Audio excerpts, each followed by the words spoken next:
What's good? What's good, everybody? Welcome back to another episode of The Urban Platform Speaks.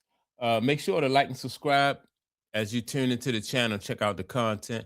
And with that being said, man, I want to speak on some video that just came across my timeline, and it was basically Isiah Thomas was saying that Michael Jordan was a crybaby, like back in the day. That Michael Jordan went to the league office and he complained about the hard fouls that he was taking. Right now, this to me, that's news, right? Because I watched basketball back in the 80s when Mike and Isaiah and all those everyone like the league just was so physical back then. It's really like we didn't even really think about it. It was normal, right? Um, a lot of times they'll still show that foul when Kurt Rambis, I think he playing against the Boston Celtics. He was with the Lakers and somebody like clothesline Kurt Rambis, and he like landed flat on his back and got up, and the whole team just started brawling. I also remember back in the day when Isiah Thomas penetrated. He went to the cup to score a basket. And Karl Malone hit him across his eye. I think he had to get stitches for that. Like basketball back in those days, it was really physical. And I don't think really none of the players, I can't remember any of the players really complaining. I was young then too, but I do know that watching Michael Jordan play throughout the years, like Mike never, when he played, Mike never, you could never like do anything to Mike that would take him out of his game. Right. And that's why people say that like Mike never shrunk, no matter what you did to Mike on the court. He never shrunk. He was not intimidated. So you practically would had to like put him in a hospital in order for him to, to stop him, because he just never shrunk in the moment. Detroit was never able to intimidate him. Boston wasn't. That was never an issue. So I just find that I'm not saying that Isiah Thomas is not telling the truth. He might be telling the truth, but it's just the way Mike played, and with so much passion, and that he just was relentless, right? And I have seen players in the NBA play, and then they'll take a hard foul, and the rest of the game they won't even try to go to the basket. They'll shoot jumpers for the rest of the game, right? But it wasn't like that with Mike, and so if Mike was crying, uh, I don't know what it was.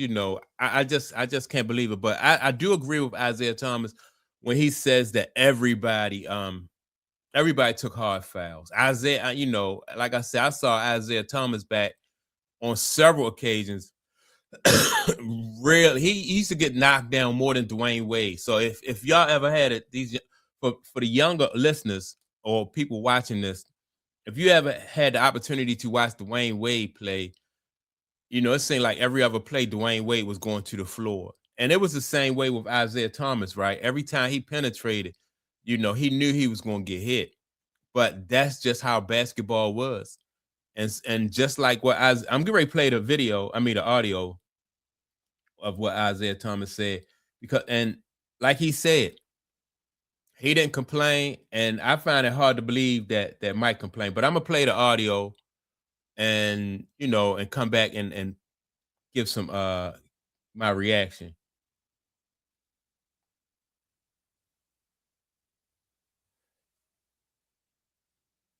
Wait a minute. This thing always. Yeah, so but yeah, man, I just thought like that just was the way basketball was.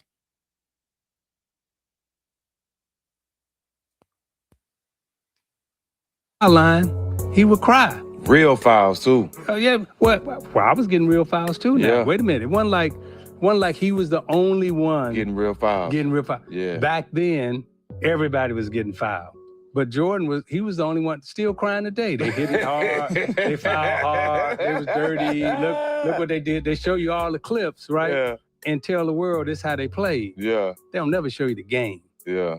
There's a guy during that time got hit harder and more times than Isiah Thomas driving down the lane.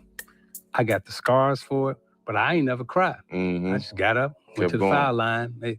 But, he went to the league office, they wrote newspaper articles about it. You sitting here talking about the Jordan rules. Don't make it sound like it was something really special for him. No, we had a defensive philosophy for everybody we played against.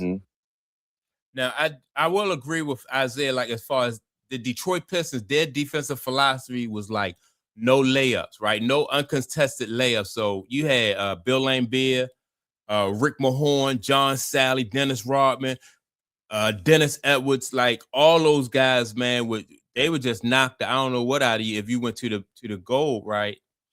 And it wasn't just like that with Detroit. It was like that with Boston, like league wide. Everybody, like it was no such thing as an uncontested layup. If you went in there, I remember Isiah Thomas tried to show up John Stockton one time for the Utah Jazz. And so he had a one-on-one and he penetrated, gave him a move, penetrated, got right past him. That's when Karl Malone hit him.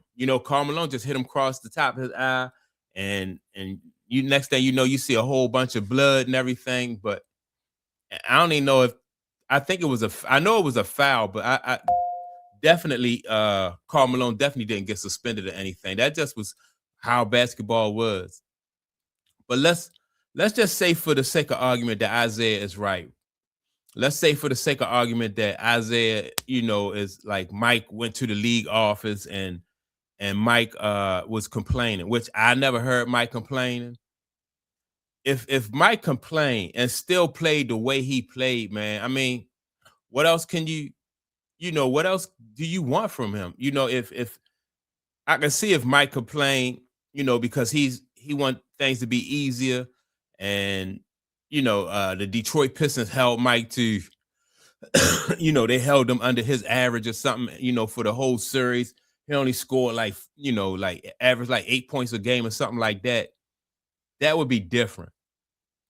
But at no point in time in Mike's career did Mike ever shrink to the moment. So that's why, I find it hard to believe that Mike was complaining about the fouls. Mike didn't like the fouls, just like Isiah didn't like the fouls. When he got hit, when he went to the basket, Isiah just upped the ante, like, well, not Isiah, but the Detroit Pistons, like Bill Laimbeer and Rick Mahorn, they would, it seemed like they was trying to hurt you.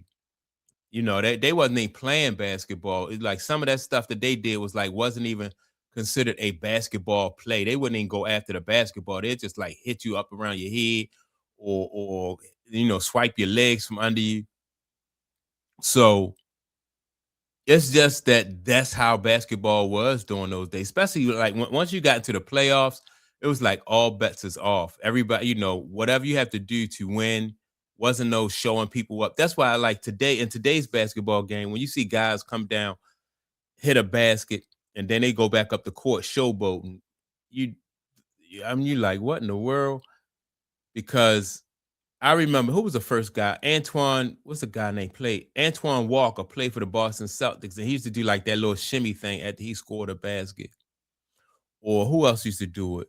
Well, Antoine Walker was the one who first caught my attention with it, because I wasn't used to that. I wasn't used to seeing guys make one basket, and just showboat and shimmy and all that other stuff, man. I'm like, what in the world is this? Basketball just was different. So maybe Mike did go to the league office. I doubt, maybe he did. Like I said, even if he did go to the league office and he was complaining, the Detroit Pistons did beat Chicago, in the playoffs, but they never broke Mike's spirits. And that's the difference between Mike and a lot of other players. Like even franchise ball players, you can look back at their history and their game, and you can see like a point in time where they just had to, like, it just seemed like their spirits was broken because that they didn't play the game that they wanted to play, because maybe they was intimidated or the other team just took them out their game. But you can't find any footage of Mike whereas though the Detroit Pistons or any other team in the NBA took Mike out of his game. Mike always did what he came to do. And so if he cried, and he complained to the office, which it is what it is. But I would say the same thing for Isiah. To be honest, I've never seen a situation where Isiah was intimidated and he didn't play his game. So and the thing about Mike and Isiah, they just two tough competitors. But Isiah really need to really need to get past this Michael Jordan thing, man, because it's making him Mike don't even talk about it unless somebody asks him about it. Isiah he'll go on a tour for his whole career. He'll be touring, talking about what Mike did and what Mike didn't do, how Mike crimed. But Mike performance always speak for itself. So I never seen Mike shrink in a big moment. So if whatever Isiah was doing or whatever the Detroit Pistons was doing, they never really deterred Mike from doing what he came to do. So that's my take on it. Make sure to like and subscribe to the channel. Also, don't forget to leave a comment. And with that being said, man, I'm check y'all out in the next video. Peace.